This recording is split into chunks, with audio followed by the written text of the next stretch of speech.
बिस्मिल्लाहिर्रहमानिर्रहीम। आज का जो हमारा टॉपिक है ये है business mathematics chapter number 1 Icom part 1 का। और इसमें हम एक्सरसाइज कर रहे हैं 1.1 जो कि रेशो और रेट के ऊपर बेस कर रही है ये एक्सरसाइज। इसमें हम कोशिश करेंगे कि इसके अंदर हम जितना इसको मज़ीद आसान कर सकते हैं और कोशिश करेंगे हम इसको टॉपिक्स को बिल्कुल बेसिक लेवल पर अंडरस्टैंड करने के, लेकिन ना सिर्फ बेसिक्स बल्कि उसको थोड़ा डेप्थ में अंडरस्टैंड करेंगे विद एग्जाम्पल्स। आइए इस टॉपिक को हम स्टार्ट करते हैं जो कि रेशो और रेट के हवाले से। तो इसमें हम देख रहे हैं इंट्रोडक्शन। सबसे पहले हम डेफिनेशन देखते हैं कि एक रेशो जो है वो क्या होती है। वो बात कर रहा है रेशो के हवाले से कि ratio is the relationship, it's a relation और it's a relationship between the two और more quantities expressed in same units. ये सेम यूनिट जरूरी है, इज कॉल्ड रेशो। यानी क्या है कि ये दो या दो से ज्यादा कुछ मिकदारें हैं, क्वांटिटीज हैं, जिसके दरमियान एक रिलेशनशिप है। उस रिलेशनशिप को हम कहते हैं एक रेशो। और ये जो रेशो होती है ये सेम यूनिट्स में होने की वजह से यूनिट फ्री होती है। मतलब अगर एक आपके पास क्वांटिटी है उसका जो यूनिट है दूसरी क्वांटिटी का भी यूनिट वही है। मतलब क्या हुआ यूनिट से कि अगर एक केजी में है तो दूसरा केजी में होगा, अगर एक ग्राम में है और दूसरा किलोग्राम में है तो इसका रिलेशन हम नहीं कर सकते, या तो दोनों केजी में आए या दोनों ग्राम में आए। तो मीन सेम यूनिट्स में होना जरूरी है एक रिलेशनशिप लेने के लिए, और वो रिलेशनशिप रेशो वाला है। अब चूंकि ये सेम यूनिट्स में होता है तो जैसे हम कहते हैं ना 5/5 और कट जाता है 5/5 से, इसी तरीके से आपके पास ऊपर का यूनिट नीचे यूनिट, वो यूनिट कट जाएंगे और रेशो जो है वो यूनिट फ्री हो जाएगी। तो मीन्स के इसका कोई यूनिट नहीं होता, रेशो का कोई यूनिट नहीं होता। तो हम यही कह देते हैं कि it's a relationship between the quantity with no unit, कि इसका कोई यूनिट नहीं होता। तो उसके बाद आता है कि हम रेशो को एक्सप्रेस कैसे करते हैं, इसका साइन क्या है, इसकी सिंबल क्या है। तो कॉलन साइन जो कि ऊपर नीचे ऐसे डॉट होते हैं is use to represent a ratio. एक रेशो को रिप्रेजेंट करने के लिए हम कॉलन साइन यूज करते हैं, यानी एक डॉट ऊपर एक डॉट नीचे, जैसे इसने यहां पर ये शो कर रखा है, आप देख रहे हैं यहां पर।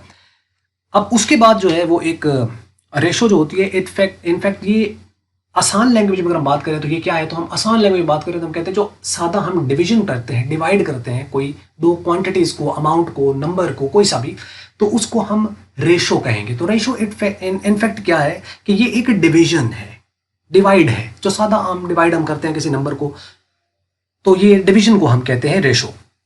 Ratio represents the comparison between the quantities. ये दो क्वांटिटीज के दरमियान कंपैरिजन करने में कि कौन सी वैल्यू बड़ी है कौन सी छोटी है, उसके दरमियान एक कंपैरिजन करने के लिए। कंपैरिजन ये होता है ना कि बराबर है, बड़े है या छोटी है, कोई मिकदार बराबर है या बराबर नहीं है, इसी को तो कहते हैं comparison. Less than, greater than, equal to, not equal to, less than और इक्वल टू, ग्रेटर देन और इक्वल टू, इसी को तो कहते हैं कंपैरिजन। तो ये कंपैरिजन करने के लिए हम रेशो को यूज करते हैं। और अगला एक इंपॉर्टेंट पॉइंट है कि the word to, TO2 is used to represent the ratio which means divide. To का मतलब जहां पे भी आएगा इसमें तो इसका मतलब हम डिवाइड लेंगे। ये आपने याद रखना है कि कहीं टू का वर्ड आपको इसमें मिले तो उसका मतलब हम क्या लेंगे यहां पर, डिवाइड। तो यानी देखा मीनिंग बदल जाते हैं। यानी ये टू का वर्ड अगर हम इंग्लिश में इसको हम पढ़ें तो वहां पे इसका मीनिंग कुछ और है, वो कुछ और टर्म से इसको एक्सप्लेन करेगा कि टू क्या चीज़ है।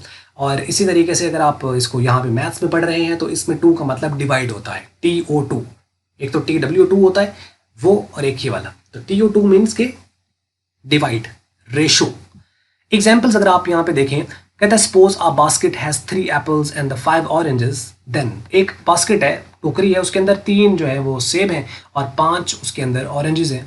तो अब इसमें आप देखो रिलेशनशिप क्या बनेगा इनका, 3:5 बनेगा। अगर हम देख रहे हैं एप्पल टू ऑरेंज, अगर हम रेशियो देखें एप्पल टू ऑरेंज, यानी जो पहले आ रहा है उसकी रेशियो क्या है 3, और उसके बाद जो आ रहा है उसने डिवाइड होना है, ये होना है डिवाइड और इसने करना है डिवाइड, जिसको हम क्या कहते हैं, डिविडेंड और डिवाइजर। तो ये आपके पास डिविडेंड कहलाएगा जिसने तकसीम होना है, और ये जो है ये डिवाइजर कहलाएगा तकसीम करने वाला। तो ratio of the apple to the orange that is 3:5, और ये बन जाएगी रेशो, यानी 3:5 जो रेशो है ये एप्पल टू ऑरेंज रेशो है। अगर हम ऑरेंज टू एप्पल करें तो ऑरेंज की जो क्वांटिटी है वो 5 है, तो रेशो बन जाएगी 5:3। तो मीन इसमें ऑर्डर मैटर करता है कि आप पहले किसको ला रहे हो। Ratio of the orange to the fruit, fruit का मतलब है टोटल के अब हमारे पास दो ही आइटम है तो हम इसी को ही फ्रूट कह रहे हैं, तो मीन्स कि ये आपके पास है यूनिट टू यूनिट रेशो, तो रेशो जो है वो यूनिट टू यूनिट हो सकती है स्पेसिफिकली और उससे अलग भी हो सकती है। अब इस पे देखो यूनिट टू यूनिट और यूनिट टू टोटल से क्या मुराद है कि यानी आप एक यूनिट को टोटल के साथ कंपेयर कर रहे हो, यूनिट टू यूनिट में एक यूनिट को यूनिट के साथ कंपेयर कर रहे हो, जैसे आपने यहाँ देख लिया। तो अगर हम टोटल के साथ कंपेयर करें, जैसे ऑरेंज टू टोटल है यानी ऑरेंज टू फ्रूट हम इससे कह रहे हैं, तो वो 5:8 बन जाएगा। अगर आप एप्पल टू फ्रूट करें तो इसका मतलब 3:8 बन जाएगा। तो ये है यहाँ per unit to total ratio का। अच्छा, अब इसमें देखें एक और कुछ टर्म्स इसके अंदर जो है वो आ रही हैं यहाँ पर। इसमें एक का नाम है एंटीसीडेंट और एक का नाम है कॉन्सिक्वेंट। अब हम यहाँ पे डिफरेंस देखेंगे कि एंटीसीडेंट और कॉन्सिक्वेंट के दरमियान फर्क क्या है।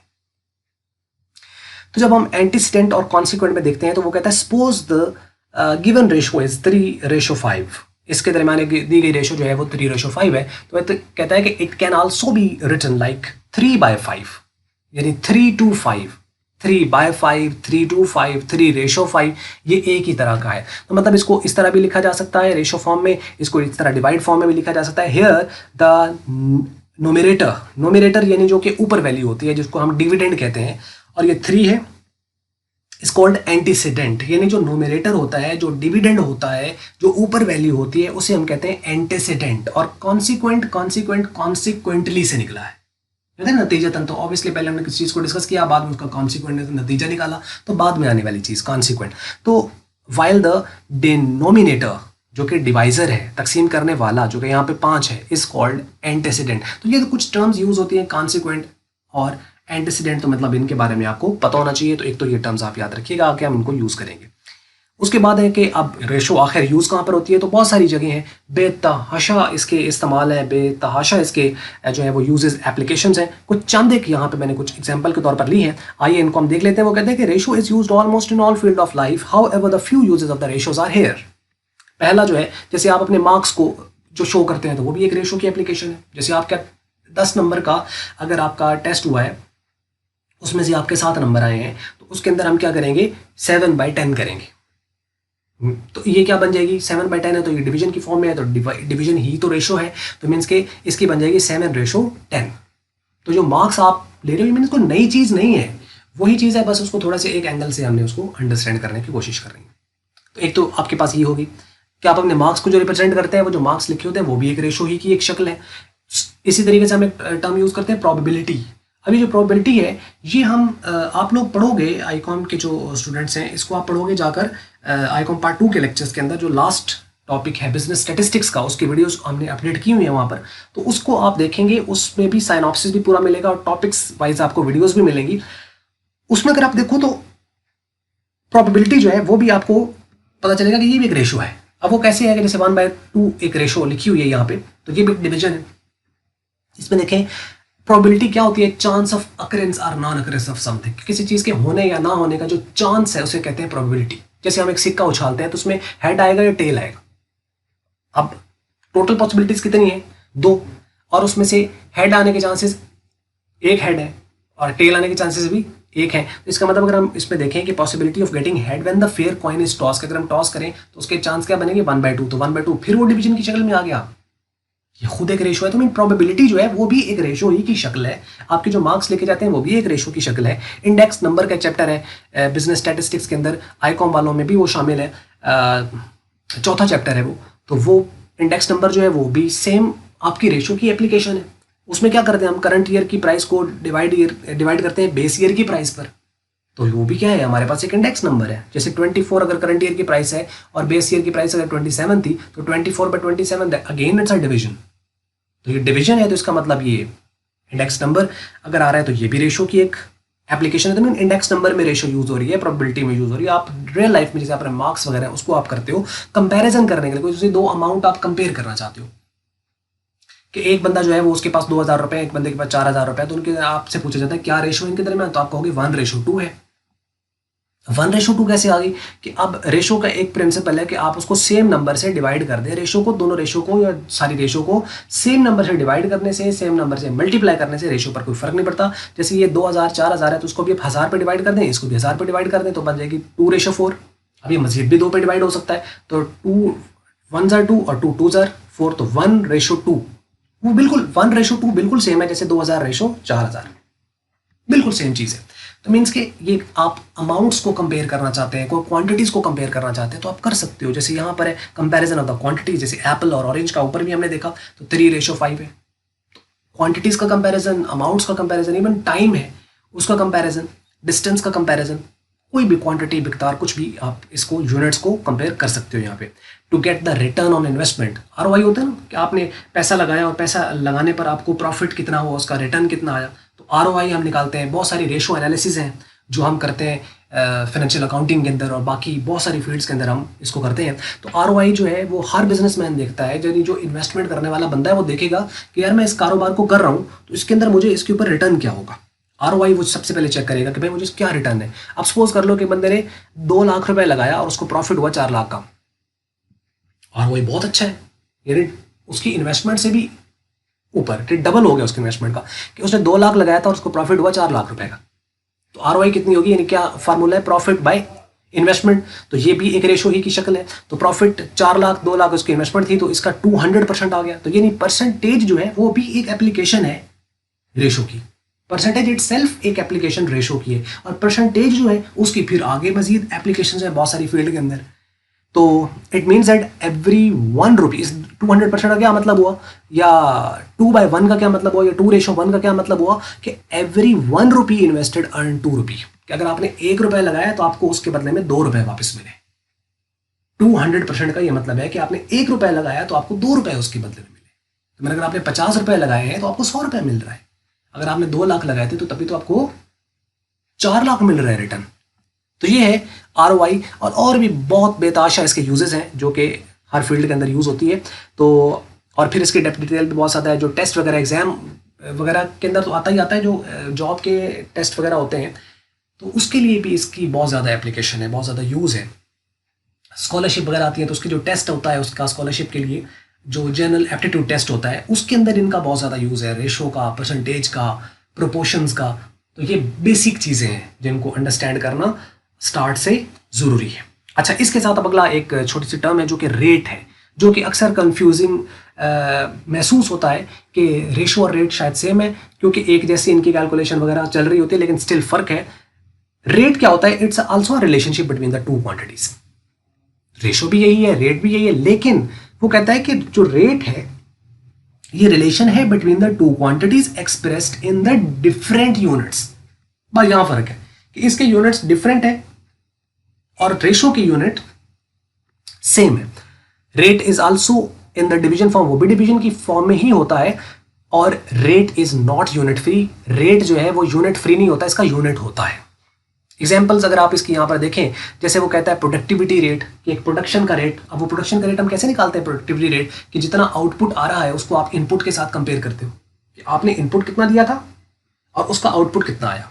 अब इनपुट आपने दिया है टाइम के हिसाब से, इतना मैंने टाइम लगाया और इस पर मैंने इतने टाइम में इतने यूनिट्स बनाए, ये है मेरा रेट ऑफ द प्रोडक्शन। कि 1 घंटे में एक फैक्ट्री के अंदर एक पर्टिकुलर मशीन इतने यूनिट्स बना रही है, तो ये क्या है, रेट ऑफ प्रोडक्शन है। तो ये कैसे हम निकालते हैं, आउटपुट बाय इनपुट। तो यानी सपोज कर लो कि 90,000 यूनिट्स बनाए हैं 1500 मशीन आवर्स के अंदर, कि 1500 घंटे मशीन चली और उसने 90,000 यूनिट्स बनाए। तो अब ये अगर इसको आप देखें तो ये बनता है 60, तो ये 60 यूनिट्स पर आवर। तो यानी इसने 60 यूनिट्स बनाए 1 घंटे के अंदर, यानी 1 घंटे में वो कितनी प्रोडक्शन कर रही है, ये कहलाएगा रेट। यूनिट होता है यानी एक स्पेसिफिक यूनिट, उसके ऊपर कितना वो, यानी एक पर्टिकुलर टाइम के अंदर एक पर्टिकुलर मशीन या कोई लेबर वो कितना एक प्रोडक्शन कर रही है एक पर्टिकुलर टाइम के अंदर, तो वो रेट कहलाएगा। जैसे यहाँ पे आ रहा है 60 यूनिट्स पर आवर, का मतलब 1 घंटे में 60 यूनिट्स बना रही है। तो इस तरीके से अब इसमें देखें, ये इसका यूनिट आ रहा है ना, यूनिट्स पर आवर, तो ये इसका क्या है, यूनिट है। तो ये यूनिट फ्री नहीं होता, यानी इसके साथ खाली ऐसे नंबर नहीं लिखा जाएगा, इसके साथ इसका यूनिट भी आएगा कि यूनिट क्या है। तो ये एक चीज़ एग्जांपल होगी। इसी तरीके से आप जो कार की स्पीड होती है जिसको हम कहते हैं जी, जैसे for example 120 kilometre per hour. अब इसमें देखें 120 किलोमीटर, इसका यूनिट है किलोमीटर, ये डिस्टेंस का है, और ये जो आवर है ये टाइम का। तो मीन्स कि इसमें रिलेशनशिप किसका हो रहा है, डिस्टेंस और टाइम का। तो जब डिस्टेंस और टाइम का कंपैरिजन हो रहा है जिसको हम स्पीड कह रहे हैं, तो ये भी यूनिट फ्री नहीं है, तो मीन ये भी क्या कहलाएगा, रेट कहलाएगा। कंजम्पशन का रेट होता है कि एक चीज़ जो है वो कितनी खर्च की जा रही है, कितनी कंज्यूम की जा रही है। जैसे सपोज कर लो कि हम कहते हैं जी इतने खर्चे कर रहा है एक बंदा, कितने एक पर्सन के ऊपर हम देखते हैं कि एक पर्सन कितने खर्चा करता है। जैसे पॉकेट मनी मिलती है ना, तो वो भी एक तरह का रेट ही हम देखते हैं कि एक शख्स के ऊपर कितना कितना खर्चा आ रहा है। बिजनेस में भी हर बंदा चेक करता है कि एक पर्टिकुलर जो एक जो लेबर है वो हमें कितनी कॉस्ट कर रही है, एक पर्टिकुलर यूनिट जो है वो कितनी हमें कॉस्ट कर रहा है। इसी की बेस पर फिर आगे एनालिसिस वगैरह करके उसको चेंज करते हैं लोग। तो अब यहाँ पे देखें जैसे 40,000 रुपये जी खर्चा होता है और ये 20 लोग खर्च कर रहे हैं, तो इसे हम देखना चाहते हैं कि एक बंदा कितना पैसा उड़ा रहा है। तो यहाँ पे अगर आप देखें तो इसको 40,000 को 20 पर डिवाइड करें तो 2,000 रुपये पर पर्सन, मतलब एक बंदा जो है वो 2,000 रुपये उड़ा रहा है। अब कितने टाइम में उड़ा रहा है वो अलग बात है, वो इसके साथ और भी आ जाएंगी चीज़ें आगे सारी, तो वो कंपाउंड की तरफ चली जाएंगी। आने वाले लेक्चर्स में हम देखेंगे कि वो क्या है। तो मीन्स के ये एक रेट बन जाएगा जिसमें ये देखें आप, यूनिट कैसी है, इसकी है अमाउंट और इसका है पर्सन। अमाउंट और पर्सन तो यूनिट्स हैं इसके साथ, तो ये यूनिट फ्री नहीं होती। इसी तरीके से प्राइस ऑफ कमोडिटी है किसी चीज़ की, और वो अगर आप किसी चीज़ की आप कोई भी आइटम है उसकी अगर आप प्राइस देखना चाहते हैं तो वो भी रेट होता है। जैसे कि अमाउंट डिवाइड बाय यूनिट, जैसे आप ये देखें ना लिखा हुआ है रेट है इसका apple in the market, rate of the apple in the market. तो अब कोई बंदा सेब लाया तो आपने उससे पूछा अच्छा भाई सेब लाए हो, किस तरह सेब लाए हो, तो आगे से ये तो नहीं कह सकता कि शापर में डाल के लाए, भाई शापर में तो डाल के लाए हो लेकिन इसका रेट क्या है। अब वो रेट बताएगा आपको कि अच्छा रेट 300 रुपये का किलो मिला भाई, तो 300 रुपये का जो किलो है केजी है, इनफैक्ट ये क्या है, ये रेट है। तो 300 क्या है, ये अमाउंट है, और केजी क्या है, ये उसका वेट है। मैस भी उसको साइंस के अंदर वो जो नाम देते हैं। तो मीन्स के ये क्या है, ये यूनिट फ्री नहीं है। तो इस तरह करके आपको डिफरेंस कुछ पता चल गया होगा कि जो रेट है वो यूनिट फ्री नहीं होता, जबकि जो रेशो होती है वो यूनिट फ्री होती है। तो ये था कुछ बेसिक इंट्रोडक्शन रेशो और रेट के हवाले से। आप मज़ीद इसको हम आगे इंशाल्लाह इसी पॉइंट से आगे हम इसको लिंक करेंगे अगले नेक्स्ट टॉपिक के साथ। तो यहाँ तक की वीडियो यही थी। अगर आपको मल्टीमीडिया की ये वीडियो अच्छी लगी है तो इसको आप लाइक कर लें, शेयर कर लें दूसरों के साथ। अगर आपको अच्छी नहीं लगी तो इसको आप कर दें डिसलाइक, और वीडियो देखने का बहुत शुक्रिया।